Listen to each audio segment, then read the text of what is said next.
네, 여러분 안녕하십니까. 2023년 9월 6일 코멘트입니다. 지름길을 내기 위해서 만리장성의 일부를 굴착기로 밀어버린 중국인 2명이 공안에 붙잡혔다고 합니다.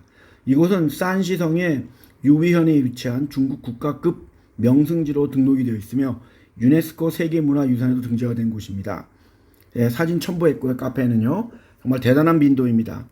이번에 인도에서 열릴 G20 모임을 참석하고 베트남으로 방문하기 위해 떠나는 바이든 대통령의 와이프가 코로나19에 확진이 되었고, 바이든 대통령은 음성으로 판명이 났습니다만 코로나19의 변종들이 상당히 빠르게 번지고 있는 모습입니다.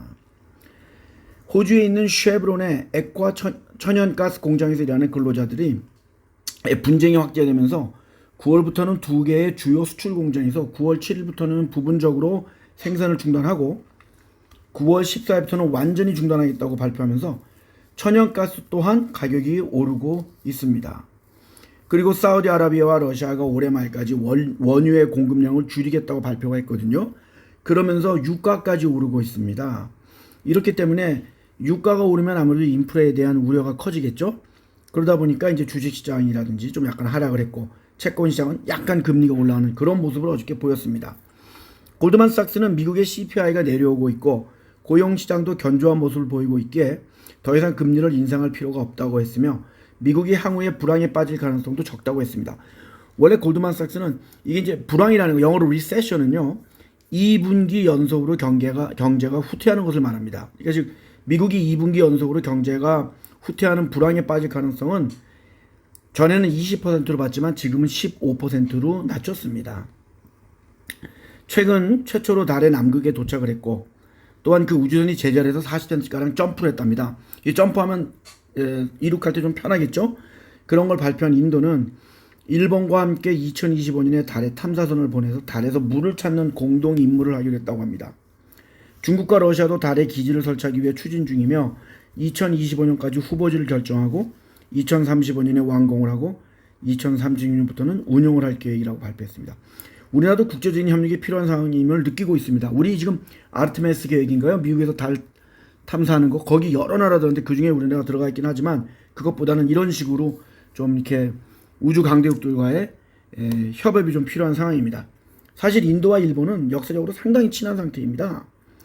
일본의 그 태평양전 때 전범을 다루던 군사재판에서도 인도인 판사가 상당히 우호적인 판결을 내려줬고요. 일본은 또 영국에 대항하는 인도의 독립군도 도왔습니다. 그리고 1910년대에 유명한 인도의 독립운동가들이 영국을 피해서 일본으로 피신도 했고요. 또 그가 일본에게 인도의 카레를 전파했다고도 합니다. 또한 인도인들도 일본에 대해서 상당히 우호적입니다. 그러니까 강대국에 맞서 싸워가지고 아시아를 대표해서 싸웠던 국가다. 이 나라가 우리를 좀 도와줄 수 있지 않을까라는 생각들을 하고 있다고 합니다.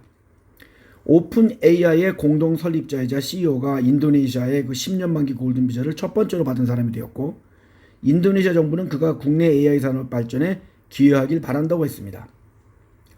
대만을 통과한 태풍 하이코이가 복건성에 도착하면서 11만 4천 명 이상이 대피를 했고 많은 비를 뿌렸습니다. 카페에는 사진도 첨부했습니다.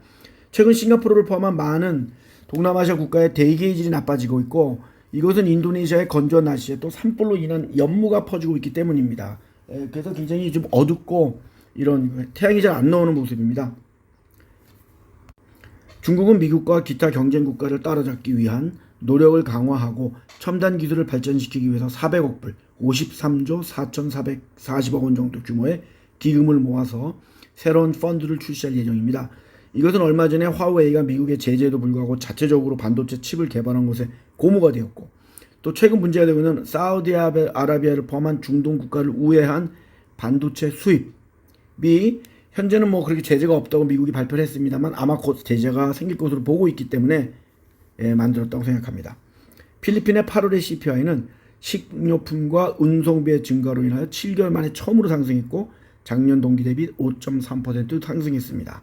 이것은 시장의 예상보다 높은 가치입니다. 아마도 필리핀뿐만 아니라 한국도 마찬가지고 CPI가 이제 에너지 가격이 올라가면서 서서히 올라갈 가능성이 조금 더 있습니다. 우크라이나군은 동쪽과 동남쪽의 전선에서 진격을 하고 있다고 발표를 했고요. 10월 4일부터 13일까지 열릴 제28회 부산국제영화제에 홍콩의 배우인 주윤발이 올해 아시아 영화인 수상자로 참석을 합니다. 이것은 그의 2009년 방문 이래 14년 만에 처음 한국 방문이라고 합니다.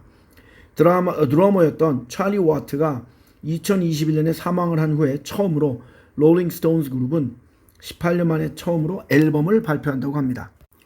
9월 8일부터 10월 28일까지는 프랑스의 9개 도시에서 세계 럭비 월드컵이 시작이 됩니다. 첫 경기는 9월 8일 프랑스와 뉴질랜드 간에 있을 예정이며 참가국은 총 20개로 4개 조에 각각 예선을 통과한 5개 국가들이 들어가 있습니다. 아시아에서는 주로 서양인들과 남태평양인들이 주축으로 되어 있는 일본이 참가를 합니다. 도박사들은 프랑스가 우승할 확률이 가장 높다고 보고 있습니다. 그리고 국내 주식은 조금씩 지수는 하락하고 있지만 현대차, 하이브, 삼성증권, 에코프로비엠이 조금 상승하고 있지만 서남, 모비스, 국일신동, 신성델타테크 같은 초전도체들은 하락을 하고 있는 모습입니다. 오늘도 즐거운 수요일이 되시길 바랍니다. 감사합니다.